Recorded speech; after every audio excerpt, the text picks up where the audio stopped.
Alright, about a month later, we're here to pick up the tank. Saw some pictures of it, and it looks pretty awesome. So we're gonna walk in and check it out. Well, we got inside, picked up the tank here, did just a fabulous job. You can't see is the kind of pearl speckle. It's got blue specks in it, so when the sun hits it, it's really gonna be a cool look. So very happy with it. Turned out better than I thought. A little more expensive than I had planned, but something like this, you're better off paying a little more for it, and you'll be happy in the long run. So tonight we will start to put the fuel pump back in and wire it up, and who knows, maybe even get it fired up here. Could be a late night.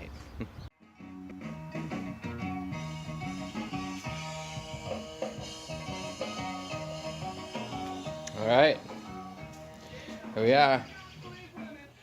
Gonna get into it here. So first thing I'm gonna do, got a new fuel filter. I'm gonna pop that in, a couple screws in there, take some of the fuel lines off. I found my little light here. And then we'll flip it over. We'll get into putting the fuel float back in, which also has the leads for the fuel pump. So more to come. All right, fuel pump is back in. There's this little breather hose. Goes to the underside of the fuel pump, and you can see, kind of snakes in. There's a little notch that's cut out for it. So the fuel pump is notched, so the smaller notch is in the back, bigger notch is in the front. Hopefully this camera focuses a little better here. There we go. The brown leads on the left, black leads on the right, which I think the brown is actually positive in this case, which is odd, but I believe that's how it was when I took it out. So next step is to put the gasket in, put the cover on, fill it up with some gas, and put it on the bike and see. Hopefully it doesn't leak gas everywhere. All right, so I got the float here.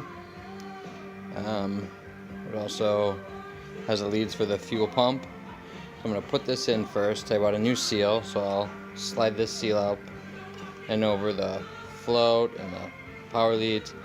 New seals here. I got the 4 screws that came out that are going to the gas tank. I got some thread locker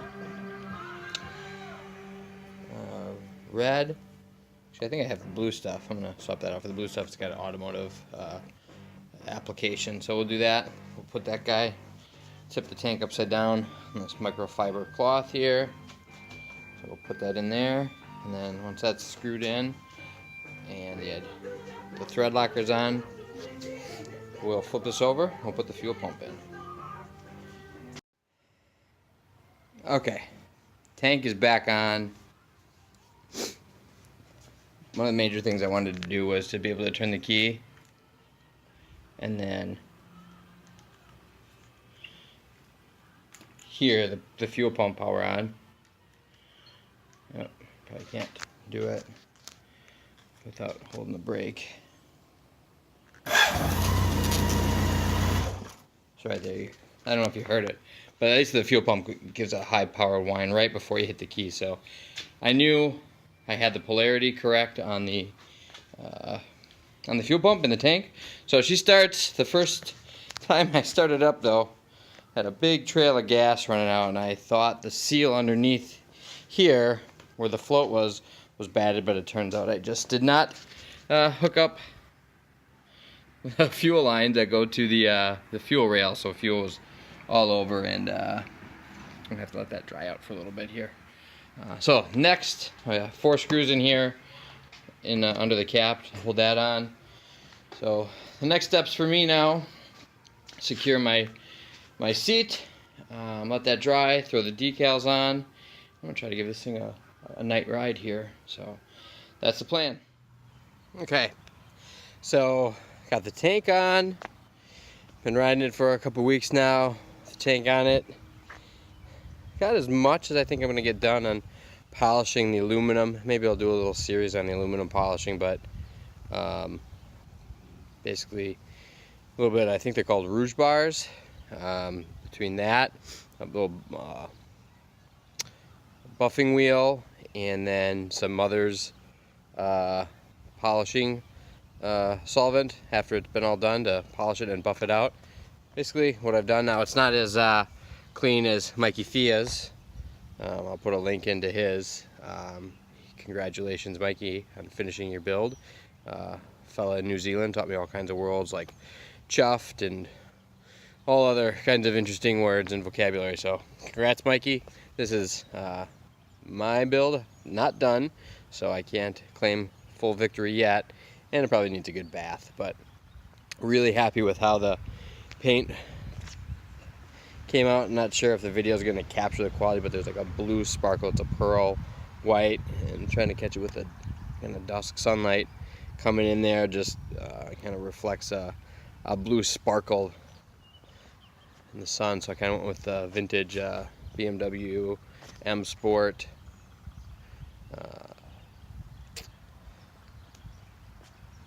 paint, and yeah, so pretty happy with it. Got a few things I'm gonna continue to work on here, so pretty happy with how the aluminum came out on this side. Gonna replace the gaskets, probably gonna repaint the oil pan.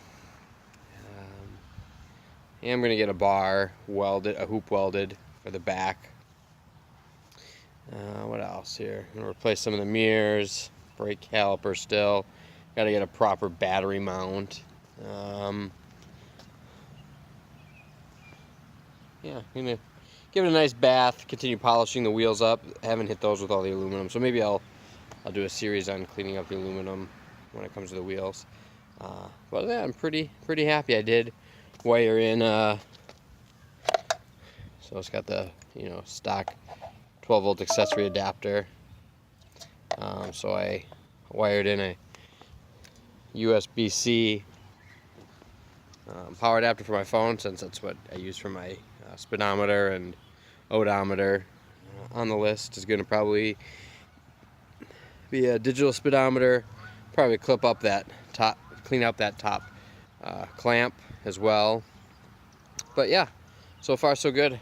I feel pretty good about my BMW bike that I initially got for $500, so can't complain. Thanks for following along. There'll be more updates soon.